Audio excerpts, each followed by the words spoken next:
Lieutenant Commander had always believed in order, discipline, and following the chain of command. After 12 years in the Navy, he had built his reputation on being tough but fair, demanding excellence from his crew while maintaining the respect that came with his position. The USS Valiant was his domain, and every sailor aboard knew that ran a tight ship. On this particular Tuesday morning, the Pacific sun cast long shadows across the destroyer's deck as made his routine inspection. The ship was 3 days into a training exercise, and tensions were running high. Budget cuts had forced the Navy to consolidate operations, bringing together crews from different commands who had never worked side by side before. The result was barely controlled chaos, and was growing increasingly frustrated with the lack of coordination. As he rounded the corner near the communications array, he spotted her. A young woman in crisp Navy utilities was bent over a control panel, her auburn hair pulled back in regulation style. She wore the insignia of a lieutenant, but didn't recognize her. More importantly, she was working on equipment that required specific authorization, and he hadn't cleared anyone for that particular system. "Lieutenant," called out sharply, his voice carrying the authority of years of command. "Step away from that equipment immediately." The woman looked up, revealing striking green eyes that held a flash of surprise before narrowing slightly. She was perhaps 30, with the kind of composed bearing that spoke of military training, but was too focused on the apparent breach of protocol to notice much else. "Sir, I'm just running a diagnostic on the—" "I didn't ask for an explanation," interrupted, his tone growing colder. "I asked you to step away. That system requires clearance from the commanding officer, which I sure as hell didn't give you." The lieutenant straightened, her jaw tightening almost imperceptibly. "Commander, if you would allow me to explain the situation." "The situation is that you're tampering with sensitive equipment without authorization," snapped, stepping closer. His voice carried across the deck, and several nearby sailors had begun to take notice. "What's your name and unit, Lieutenant? Because I'm going to make damn sure your commanding officer knows about this breach of protocol." A flush of anger colored the woman's cheeks, but her voice remained steady. "My name is Lieutenant, and I can assure you that I have every right to be here." Laughed harshly. "Every right? Lieutenant, you're not even supposed to be on this deck without escort. This is a restricted area during exercises, and you're messing with equipment that could compromise our entire communication grid. I don't care if you think you have the right. You don't." His eyes flashed dangerously. "Commander, I strongly suggest you reconsider your tone." "My tone?" His voice rose, drawing more attention from the crew. "My tone is the least of your problems right now, Lieutenant. You're looking at a formal reprimand, possibly even a court-martial if you've damaged anything. And threatening a superior officer isn't going to help your case." The confrontation had drawn a small crowd of sailors, all of whom were watching with barely concealed fascination. Arguments between officers were rare enough, but this level of hostility was almost unheard of. Was aware of their presence, but was too angry to care about the spectacle he was creating. Took a deep breath, her control clearly hanging by a thread. "Commander, there are things you don't understand about this situation. I would appreciate the opportunity to speak with you privately to clear up this misunderstanding." "There's no misunderstanding here," shot back. "You're out of line, you're in violation of ship security protocols, and you're about to be removed from this vessel. I don't care what sob story you've got prepared." The lieutenant's composure finally cracked. Her voice turned ice cold as she stepped close enough that only he could hear her next words.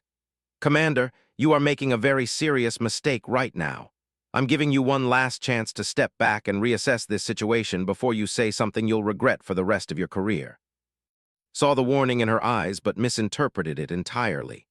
To him, it looked like a junior officer trying to intimidate a superior, and that was absolutely unacceptable.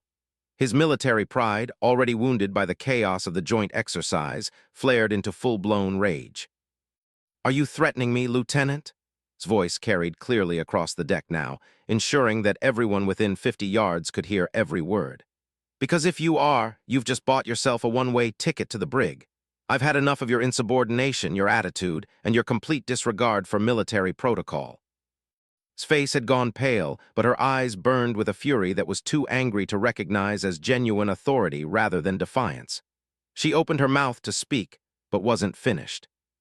"You want to know what I think, Lieutenant?" continued, his voice dripping with disdain.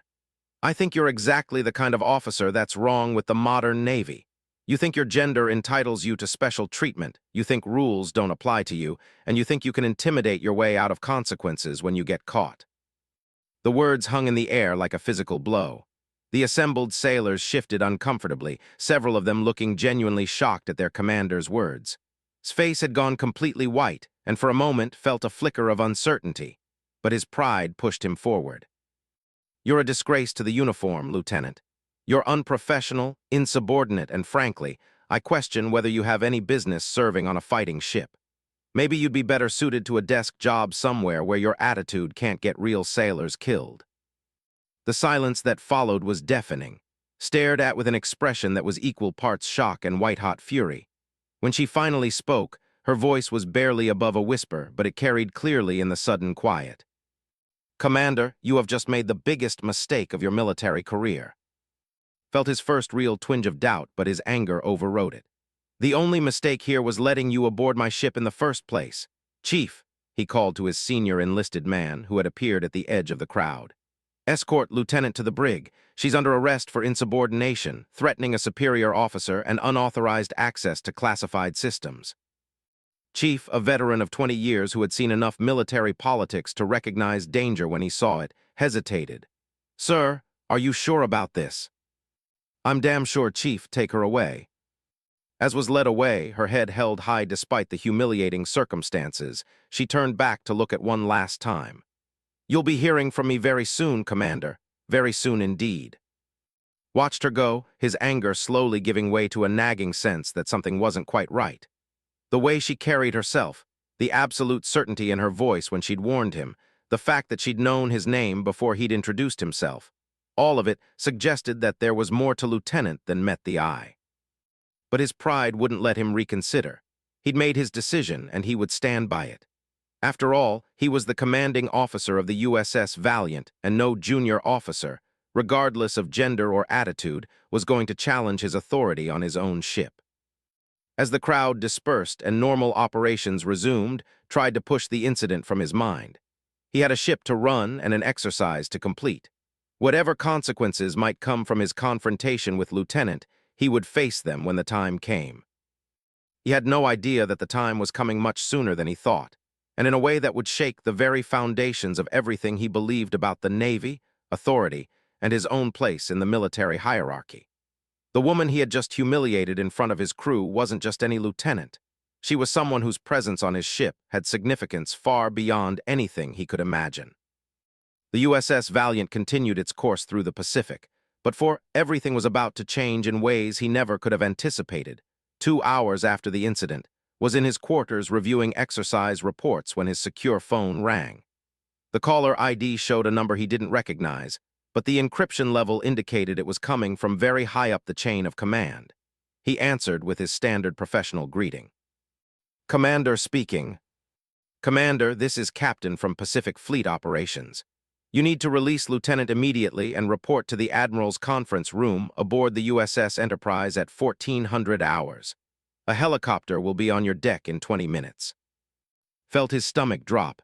Sir, with respect, Lieutenant is under arrest for... Commander's voice cut through his explanation like a blade. I'm not asking for your opinion or your justification. I'm giving you a direct order. Release Lieutenant now, offer her your personal apologies, and get your ass on that helicopter. Do I make myself clear? The line went dead before could respond. He stared at the phone for a long moment, his mind racing. In 12 years of service, he had never received an order delivered with that level of barely controlled fury, especially not from someone 3 ranks above him. Something was very, very wrong. Chief appeared at his door within minutes of his call. The older man's face was carefully neutral, but could see concern in his eyes. Sir, about Lieutenant. What about her, Chief? Sir, I think you need to know something. I just got a call from my buddy on the Enterprise. Lieutenant. She's not just any lieutenant, sir. His blood ran cold. What do you mean? Sir, I think it would be better if you heard this directly from the source. But Commander, if I were you, I'd prepare myself for some very bad news. The helicopter ride to the Enterprise was the longest 30 minutes of his life. As they approached the massive aircraft carrier, he could see unusual activity on the flight deck. There were more officers present than normal, and several of them wore the kind of dress uniforms reserved for very formal occasions. His sense of dread intensified with each passing minute. Lieutenant was already aboard the Enterprise when his helicopter landed. He saw her briefly as he was escorted below decks, and the change in her demeanor was immediately apparent. She was surrounded by senior officers, all of whom were treating her with a level of deference that made no sense for a lieutenant. When she saw, her expression was cold but not vengeful. It was the look of someone who had been deeply disappointed rather than merely angry. The conference room was intimidating in its formality. A long mahogany table dominated the space, surrounded by high-backed leather chairs. Portraits of famous admirals lined the walls, their painted eyes seeming to judge him from across the centuries. At the head of the table sat a man recognized from photographs, Admiral James Harrison, commander of the entire Pacific Fleet. But it was the woman sitting to the Admiral's right that made his world tilt on its axis. Lieutenant was there, but she was no longer wearing the uniform of a lieutenant.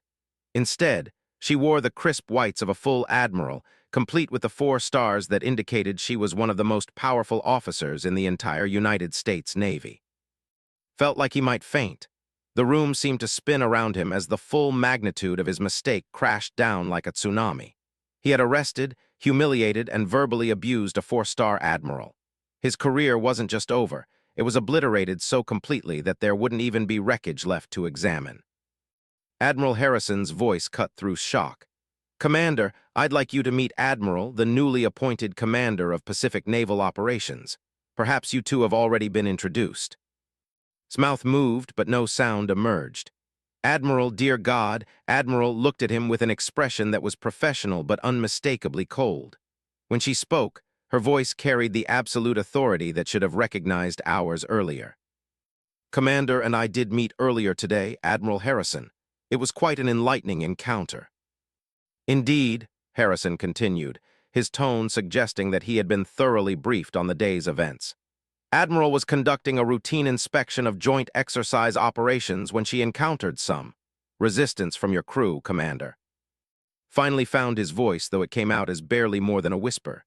"Admiral, I had no idea. I sincerely apologize for—" "Commander," interrupted, her voice sharp enough to cut steel, "your apology is noted but insufficient. What happened today wasn't just a case of mistaken identity. You made assumptions about me based on my gender, you questioned my right to be on that deck, and you subjected me to a level of verbal abuse that was completely unacceptable under any circumstances." Harrison leaned forward, his face grave. "Commander, in my 35 years of service, I have never had to deal with a situation quite like this one. You didn't just insult a fellow officer. You humiliated a 4-star admiral in front of enlisted personnel and questioned her fitness for service based on her gender. Do you understand the gravity of what you've done?" His hands were shaking. He tried to speak but continued, her voice gaining strength and authority with each word. "Commander, I want you to understand something very clearly. I didn't reveal my rank because I wanted to see how you would treat a junior officer you didn't recognize. I've been hearing reports about problems with the integration of female personnel in various commands, and I wanted to observe the situation firsthand." She stood up and instinctively rose to attention. Even in his shock, decades of military training kicked in. "What I witnessed today confirmed my worst fears about the attitude still present in some corners of our Navy. You didn't just disrespect me as an individual, Commander. You disrespected every woman who has ever worn this uniform. Your comments about gender entitlement, your suggestion that women don't belong on fighting ships, your questioning of my professional competence based on nothing more than your own prejudices. All of that was completely unacceptable." Wanted to defend himself, to explain that he had been angry and that his words hadn't reflected his true beliefs, but he knew that anything he said would only make the situation worse. The truth was that in his anger, his real feelings had come out, and those feelings were exactly as ugly as was describing them. Admiral Harrison stood as well. "Commander, Admiral and I have discussed this situation at length. The normal course of action would be an immediate court-martial followed by dismissal from service. Your behavior today was that severe." Felt his knees go weak. Everything he had worked for, everything he had built over 12 years of service, was about to be destroyed. His family, his future, his identity, all of it was crumbling around him. "However," continued, and looked up in desperate hope, Admiral Harrison and I have agreed that there might be another path forward, but it would require you to confront some very uncomfortable truths about yourself and your attitudes toward female personnel. Harrison pulled out a thick folder. Commander, you have a choice. You can face court-martial proceedings, which will almost certainly result in your dismissal and a permanent black mark on your record. Or you can accept reassignment to a position where you will work directly under female commanders for the next 2 years, with mandatory counseling and sensitivity training, followed by a comprehensive review of your fitness for command. Stared at the folder, his mind reeling. I accept the reassignment, sir, Admirals. His expression softened slightly, though her voice remained firm. Commander, I want you to understand why we're offering this alternative. It's not out of kindness or mercy. It's because the Navy needs officers who can work with and respect all personnel, regardless of gender. If you can demonstrate real change over the next 2 years, you might salvage your career. If you cannot, you will be dismissed just as surely as if we court-martialed you today. She moved close enough that he could see the genuine disappointment in her eyes. Commander, I've read your service record. You have the potential to be an excellent officer. Your crew respects you, your operational record is solid, and you've shown real leadership ability. But your attitude toward female personnel is going to destroy your career if you don't address it. Harrison opened the folder and pulled out a set of orders. Commander, you are hereby reassigned to Joint Operations Command in Norfolk, Virginia, where you will serve as executive officer under Captain Sarah Williams. Captain Williams is one of our most respected commanders, and she has volunteered to oversee your development. You will report to Norfolk in 72 hours. Took the orders with hands that were still trembling. Thank you, sir. Admiral, I want you to know that I will do everything in my power to prove that your faith in me is justified. Studied his face for a long moment. Commander, faith isn't the right word. This is an opportunity, not a gift. Whether you succeed or fail will depend entirely on your willingness to examine your own prejudices and change your behavior. She sat back down, her posture indicating that the formal part of the meeting was over. There's one more thing, Commander. I want you to write a letter to every female officer and enlisted person who served under your command over the past 3 years. Not an apology, an acknowledgement. I want you to think about how your attitudes might have affected their careers, their confidence, and their willingness to serve. And I want you to commit to doing better. Nodded, still overwhelmed by the magnitude of what had happened. Yes, ma'am. Admiral, may I ask, why are you giving me this chance? His expression became thoughtful. Because 12 years ago, I was a young lieutenant who faced discrimination and harassment that nearly drove me from the Navy. An admiral took a chance on me, defended me when others wouldn't, and helped me develop the strength to overcome the obstacles in my path. I believe in second chances, Commander, but only for people who are genuinely willing to change. As was escorted from the conference room, his mind was spinning with the implications of everything that had happened. His world had been completely upended in the space of a few hours.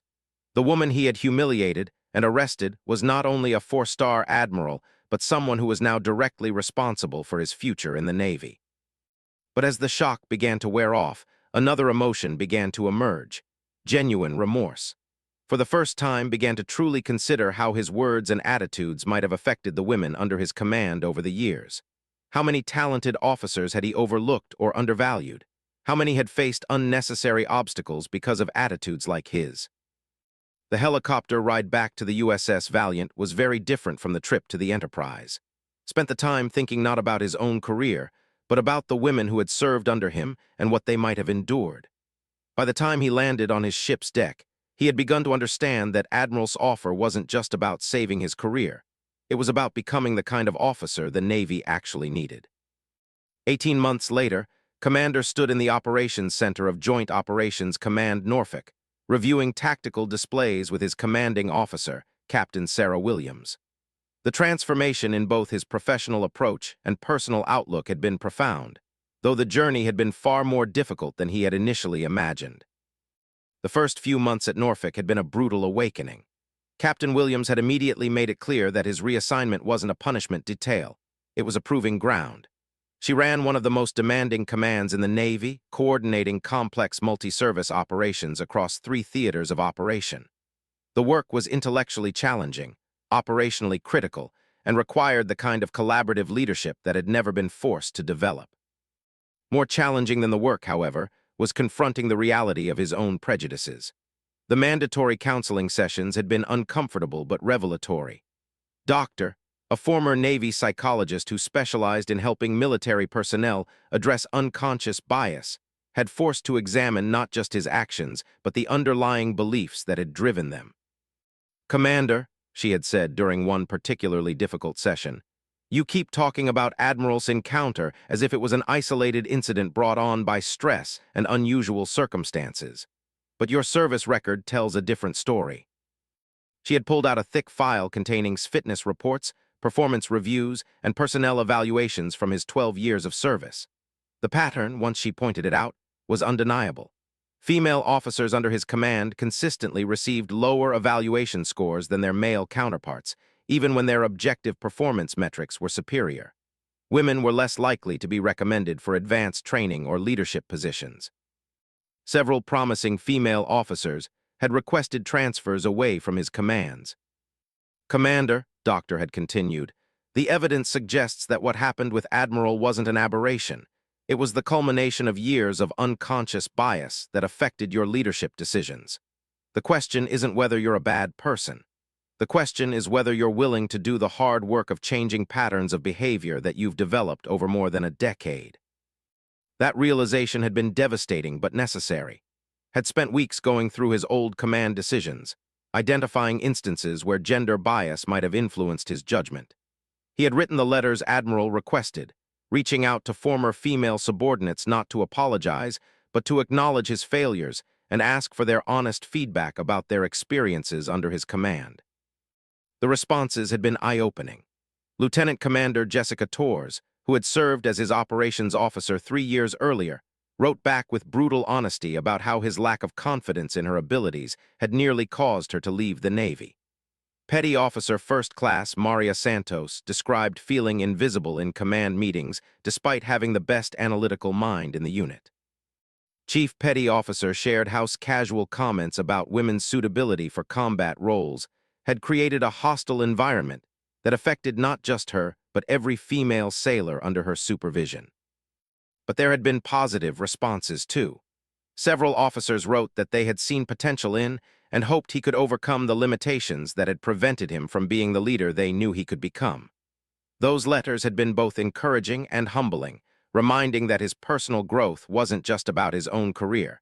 It was about his ability to serve the people under his command. Captain Williams had been instrumental in his development, though her approach had been demanding rather than supportive. She had immediately made it clear that his past mistakes would earn him no special consideration or reduced expectations. If anything, she held him to a higher standard than other officers, constantly challenging him to examine his assumptions and broaden his perspective. "Commander," she had told him during their first meeting, "Admiral didn't send you here to be rehabilitated. She sent you here to be tested. I'm going to put you in situations where your old patterns of thinking will be completely counterproductive, and we'll see whether you can adapt and grow or whether you'll revert to the attitudes that got you into trouble." Those situations had come quickly.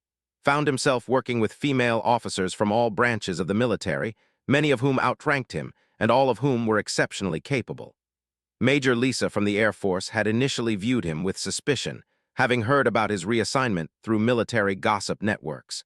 Lieutenant Colonel from the Marines had been openly skeptical about his commitment to change. But over time, as demonstrated genuine respect for their expertise and actively sought out their input on complex operational problems, those relationships had evolved into professional partnerships. More importantly, had begun to recognize and value perspectives and approaches that his previous biases had prevented him from appreciating. The breakthrough moment had come during a complex joint training exercise involving Navy, Air Force, Marine, and Coast Guard units. Was serving as the Deputy Operations Coordinator under Captain Williams when a critical communications failure threatened to compromise the entire exercise. Traditional approaches to solving the problem had failed, and time was running short. Lieutenant Commander Sarah, a communications specialist who had been assigned to the exercise, proposed an unconventional solution that would require coordinating resources across all 4 services. His first instinct had been to dismiss the proposal as too complex and risky. But something made him pause, perhaps the memory of Doctor's words about questioning his initial reactions. instead of rejecting his proposal, had asked her to walk him through the technical details.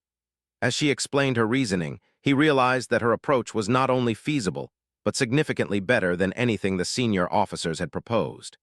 Her solution demonstrated the kind of innovative thinking that came from approaching problems without the preconceived limitations that often constrained more senior personnel. Had immediately brought his proposal to Captain Williams, giving full credit to the lieutenant commander and advocating strongly for its implementation. The solution worked perfectly, saving the exercise and demonstrating the value of collaborative leadership that drew on the best ideas regardless of their source. Captain Williams had pulled aside afterward. "Commander, 6 months ago, would you have given Lieutenant Commander's proposal serious consideration?" Had been honest in his response. "No, ma'am. I would have dismissed it without proper analysis, probably because I would have subconsciously assumed that someone of her rank and gender couldn't have insights that senior male officers had missed." "And what does that tell you about how many good ideas you might have missed over the years?" The question had haunted for weeks. How many operational improvements, innovative solutions, and strategic insights had he overlooked because of his unconscious biases? How much had his commands suffered because he had failed to tap into the full range of talent and perspective available to him? Now, as he stood beside Captain Williams reviewing the latest operational reports, reflected on how dramatically his approach to leadership had evolved. His current assignment involved coordinating anti-piracy operations in 3 different regions, requiring him to work with commanders from multiple countries and services. The complexity of the task demanded the kind of collaborative, inclusive leadership that his former attitudes would have made impossible. "Commander," Captain Williams said, interrupting his thoughts, "I have some news for you. Admiral will be visiting Norfolk next week to review our joint operations protocols. She specifically requested to meet with you." Felt a familiar flutter of nervousness, though it was different from the panic he would have felt 18 months earlier. He was anxious about the meeting, but he was also genuinely eager to demonstrate the changes he had made and the lessons he had learned. "Sir, do you know what she wants to discuss?" Captain Williams smiled slightly.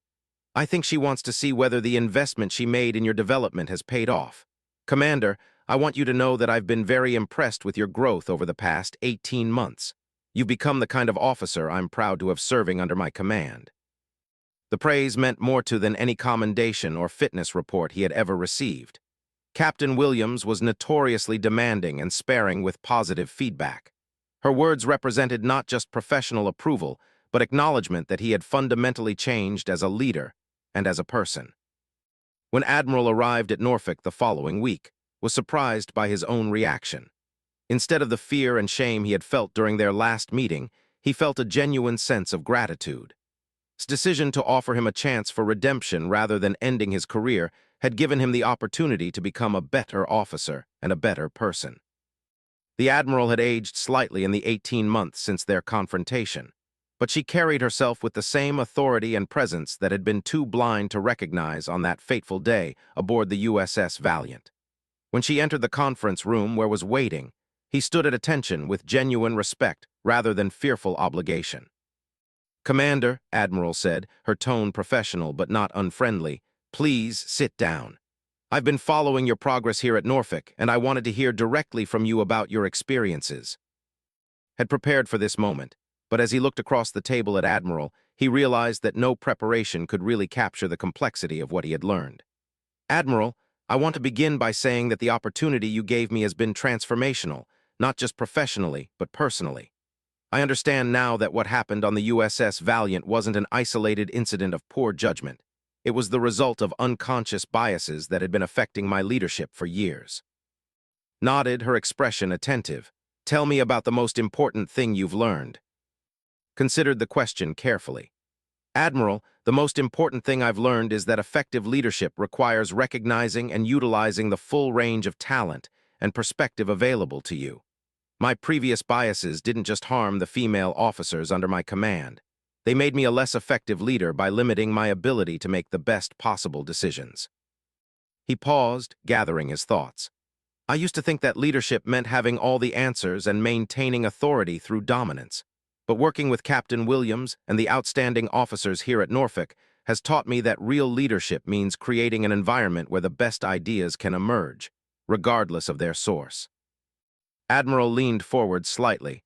Can you give me a specific example? Described the communications exercise where Lieutenant Commander's innovative solution had saved the training operation.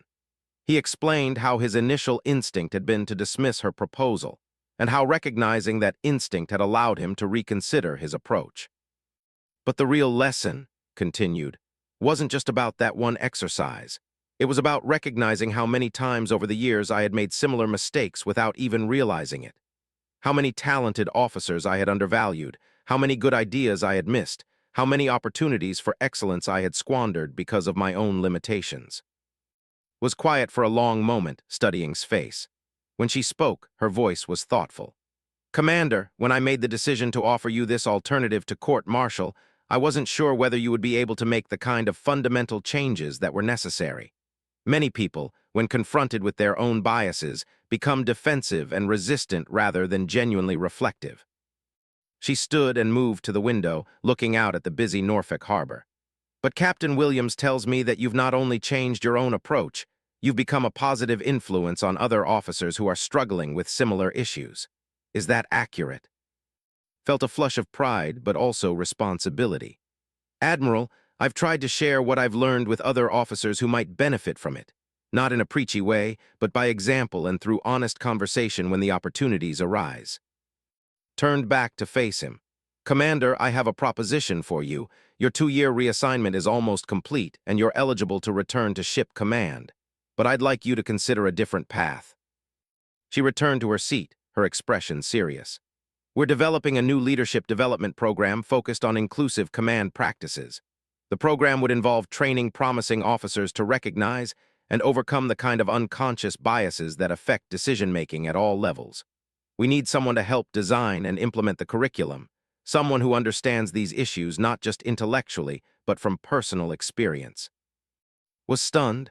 He had expected to be evaluated for fitness to return to traditional command, not offered an opportunity to help shape Navy leadership development.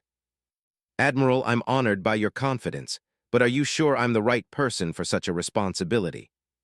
Smiled for the first time since entering the room. Commander, the person who could make that mistake on the USS Valiant would never be qualified for this role. But the person who could recognize his mistakes, confront his own biases, and fundamentally change his approach to leadership, that person might be exactly what we need. She reached into her briefcase and pulled out a thick folder. This assignment would involve working with senior leadership across all branches of the military. You'd be developing training programs, mentoring officers who are struggling with similar issues, and helping to create a more inclusive culture throughout the armed forces. Looked at the folder but didn't immediately reach for it. Admiral, may I ask you something? Of course. Why did you give me this chance when you could have simply ended my career? I said terrible things to you, things that were completely unacceptable regardless of the circumstances. His expression became thoughtful again. Commander, as I told you that day on the Enterprise, I believe in second chances for people who are genuinely willing to change. But there's more to it than that. She paused, seeming to choose her words carefully. I've spent my entire career fighting against the attitudes you displayed that day. I could have destroyed your career as an example to others, but that wouldn't have changed the underlying problem. Instead, I chose to invest in the possibility that you could become part of the solution. Stood, indicating that the meeting was nearing its end. Commander, you have a choice to make. You can return to ship command, where I'm confident you'll be a much better leader than you were before. Or you can take on this new challenge and help ensure that future generations of Navy officers are better prepared to lead diverse teams effectively. Didn't hesitate. Admiral, I'd be honored to accept the assignment. As Admiral shook his hand, reflected on the incredible journey that had brought him to this moment. 18 months earlier, his career had been in ruins because of his own prejudices and poor judgment. Now, he was being offered the opportunity to help other officers avoid the same mistakes and become better leaders. The transformation hadn't been easy, and knew that the work of confronting bias and promoting inclusive leadership would be ongoing. But as he looked into Admiral's eyes, he saw something that had been absent from their first meeting: mutual respect. Commander, Admiral said as she prepared to leave, I want you to know that I'm proud of the officer you've become. More importantly, I'm confident that the Navy will be better because of the contributions you'll make in your new role. As watched Admiral walk away, he felt a profound sense of gratitude not just for the second chance she had given him, but for the wisdom to recognize that true leadership meant serving something larger than himself. The encounter that had nearly destroyed his career had ultimately led him to discover his true potential as a leader and as a person. The story that had begun with anger, prejudice, and professional humiliation had transformed into something else entirely, a testament to the power of accountability, growth, and second chances.